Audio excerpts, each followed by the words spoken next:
Thank you, Mr. President. I rise today to talk about two unrelated topics. The first is to recognize and honor the men and women of law enforcement across the Commonwealth of Pennsylvania and across our country.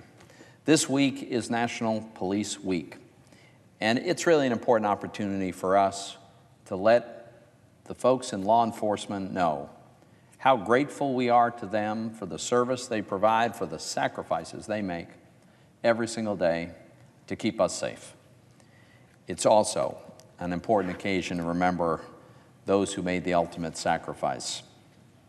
This week, the names of 129 law enforcement officers killed in the line of duty in 2017 alone were added to the National Law Enforcement Officers Memorial. Among the fallen were two Pennsylvania officers, Patrolman Brian Shaw of the New Kensington Police Department and Trooper Michael Paul Stewart III of the Pennsylvania State Police. And you know, Mr. President, given the clear and obvious dangers that our police officers face, it seems to me we have an obligation to make sure that they have the tools they need to protect themselves and the public. And so I want to mention two efforts to do exactly that and urge my colleagues to support these efforts. The first is a Bureau of Prisons gun locker bill. This is legislation that I've introduced with Senator Manchin. We call it the Lieutenant Osvaldo Albarrati Corrections Officer Self-Protection Act. And what it would do would allow federal prison guards to protect themselves on their commutes to and from work. Why is this a problem? Because in many cases, the prisons that the prison guards work at do not have a secure place to secure firearms. And so the guards cannot bring their firearms to work with them, nor will they have them to go home. They are unarmed, often, going to and from work. And sadly, the fact is, federal prison guards can often be targets of criminals when they are off duty. Let's be honest here. Some of the prisoners that they are guarding get released and are still pretty bad guys. Unfortunately, the Department of Justice policy essentially makes it impossible for guards to protect themselves when they're going to and from work. Sadly, Lieutenant Albarrati of Puerto Rico paid the price for this policy. In 2013, he was driving home from work. He was unarmed. He was shot and killed. 3 inmates from the prison at which he worked had hired the killer. What our bill does is very simple. It requires the Federal Bureau of Prisons to provide officers with an on-site storage locker for their personal firearms so that when they get to work, they can secure them in a safe place, or allow these prison guards to store their personal firearms in a lockbox that's in their cars. Pretty simple, pretty straightforward.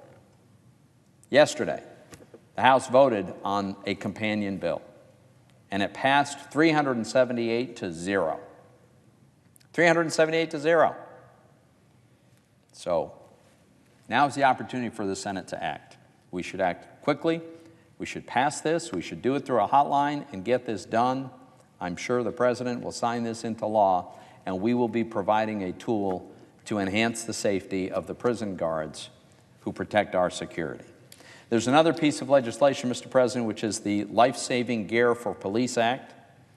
I've introduced this legislation, and what this would do is it would allow local law enforcement to continue obtaining the surplus defensive federal gear that they need to protect themselves and the public.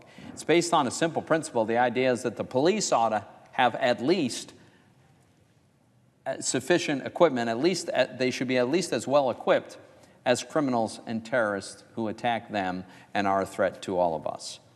And we should make every effort we can to make sure that law enforcement officers have a chance to go home safely at the end of their shift to their family. Well, it was long-standing policy that surplus, leftover military gear that was defensive in nature, when it was not wanted or in use by the military, it would be made available to law enforcement Unfortunately, in 2015, the Obama administration severely restricted the ability of state and local law enforcement to obtain this surplus leftover in storage gear. The restrictions by the Obama administration were rationalized on the completely false narrative as the police as a source of unrest and violence, as opposed to the truth that we all know, that they are the brave men and women who defend us against the unrest and violence. I think the American people know better. They know that the vast, overwhelming majority of people in law enforcement are good, honest, decent, hardworking people who are motivated by their desire to do a good job and protect the public. Now, fortunately, President Trump reversed the Obama administration's flawed policy of denying our local police forces this equipment. But that only has the power of an executive order. And the safety of our law enforcement officers and the public should not be subject to the political winds.